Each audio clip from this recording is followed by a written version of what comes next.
So the year was 1992, and just like this year, it was a leap year with 2 Adars. And on the 14th day of Adar, which is the small Purim,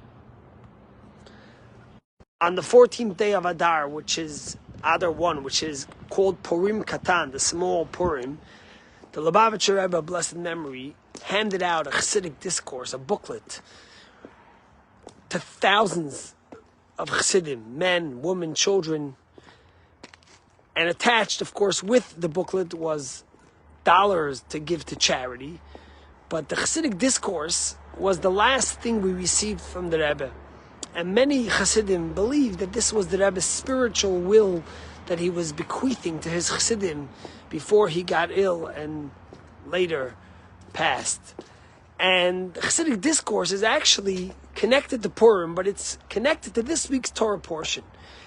And I just want to give over a little short idea of it. It's a very in-depth Chassidic discourse, which won't be done justice in a few minutes, but just one little thought.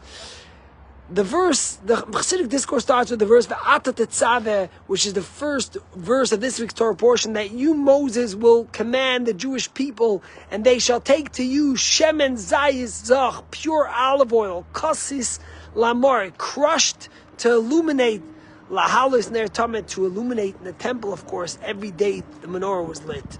So we all know every day the menorah was lit by the high priest in the holy temple. And this was the instruction, the commandment that God gives Moses at the beginning of this week's Torah portion. But one of the things it says in that verse is kasis lamaor, which means crushed to illuminate. But anyone that knows Hebrew knows that it should have said kasis lehair.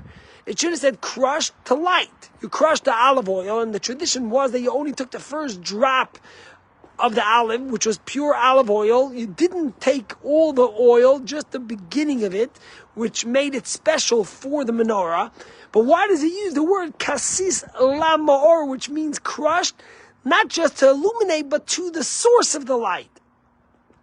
And in this discourse, the Rebbe speaks and explains that sometimes through being crushed, through challenge, through obstacles, through pain, we reach not just the illumination, but we reach the source of the light.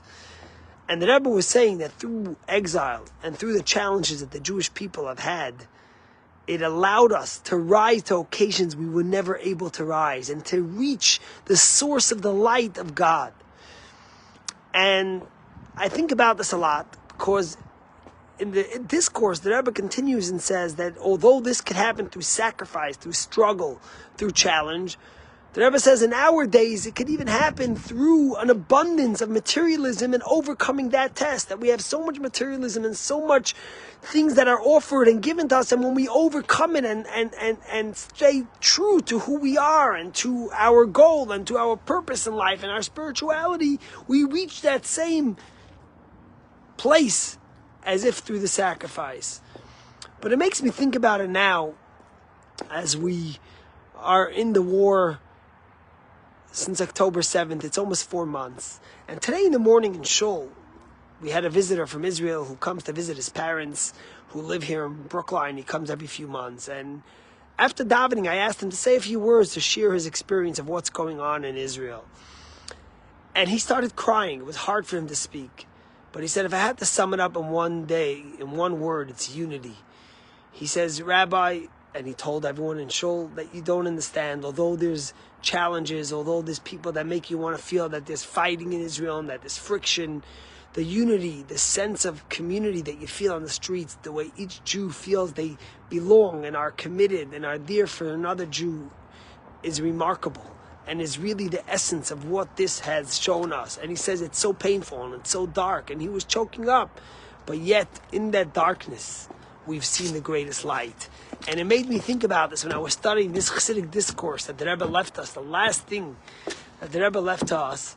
And as many of you know, that the last talk that the Rebbe gave on Shabbat was all about Jewish unity, all about bringing Jewish people together. And here we are. We've had such great challenges over the last 4 months, so much anti-Semitism, so much pain, so much hurt and killing and murder. And yet it has brought out the greatest shining soul and source of the Jewish people. Kasis Lamaor, as the first verse says, through our being crushed, we have found the source of light, the greatest light we've ever had. May God give us that, as the Rebbe continues in that Chassidic discourse, this should not have to happen through challenge, but through abundance of materialism and security and safety for the Jewish people, that in that depth of all the abundance, we should find our soul, and through overcoming the challenges, we should merit to have success, happiness, safety, and security for all the Jewish people. God